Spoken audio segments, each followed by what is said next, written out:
here today on a tell in the valley of Armageddon, the Jezreel Valley. Behind me is Nazareth, and you're looking out over the valley that those of us in the Christian community call the Valley of Armageddon. And this valley is a very flat plain, it's a very fertile plain, and it's a place where tremendous crops are grown, but it's also a place where there's been many battles over the years. And the end time teachers tell us that this is the plain where one of the great and final battles of time will be fought.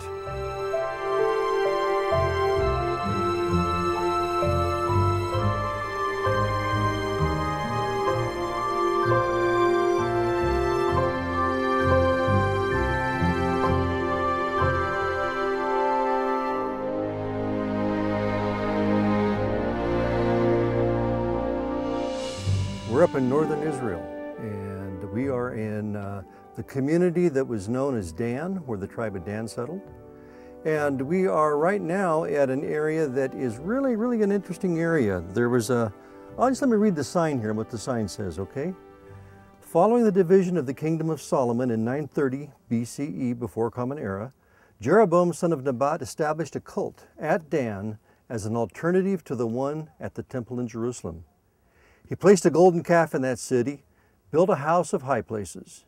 Okay, folks, we're still here at Dan, and we're on another part of the ruins and the excavations that have been done here. This particular excavation behind me is known as a Canaanite gate, and this is an area that these particular archaeological ruins that are here date clear back to the time of Abraham.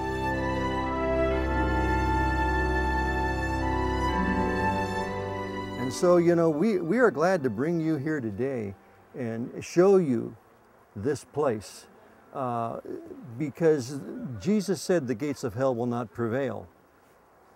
The gates of hell did not prevail against the church of Jesus Christ. But we're standing here beside this brook, and this brook behind me just a little ways just flows right out of the base of the mountain.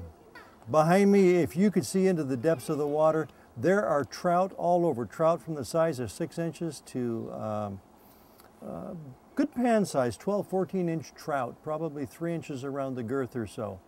We're up on the Golan Heights, and we're on the base of Mount Hermon. And behind me are the ruins of the Crusader castle known as Nimrod's fortress. It had nothing to do with Nimrod of the Bible, but somewhere along the way, the English translation or the words that got hung on to this were Nimrod's fortress.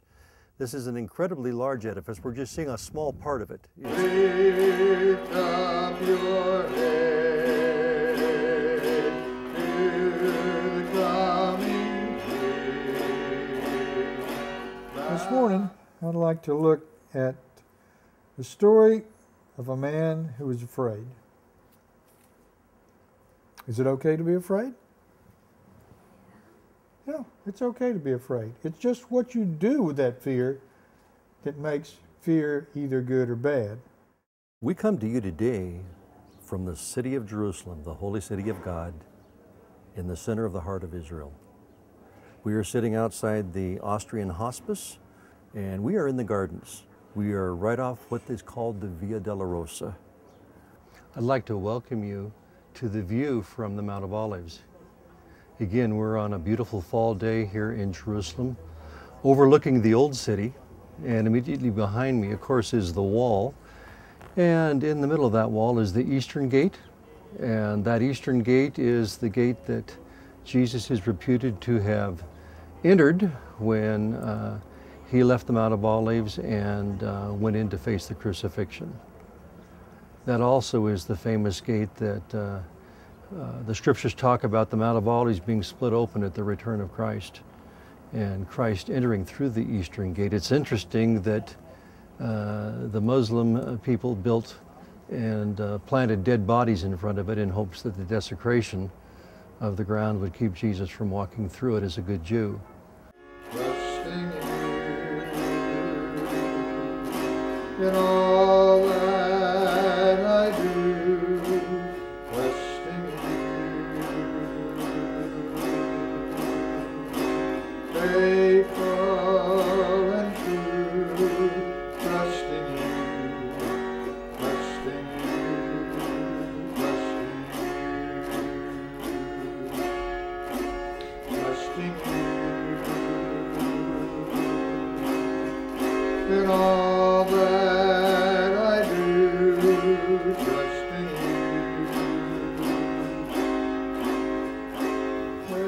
Hey, we're coming at you today from the heart of Jerusalem. We are right smack dab in the middle of the Jewish quarter, and the Jewish quarter sits right in the middle of the old city.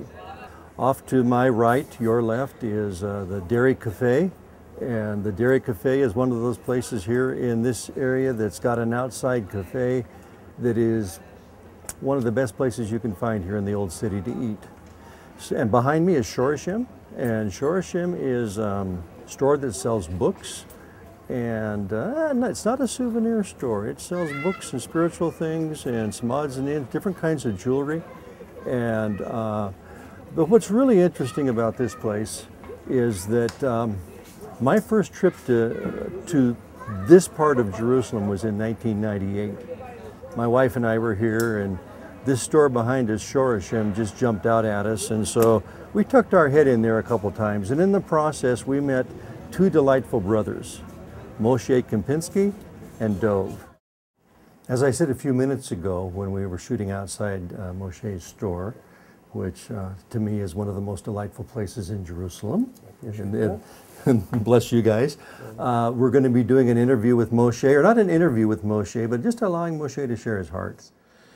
As Orthodox Jews, which is what my brother and I are, we very much believe that God is unfolding a plan before the world in this place.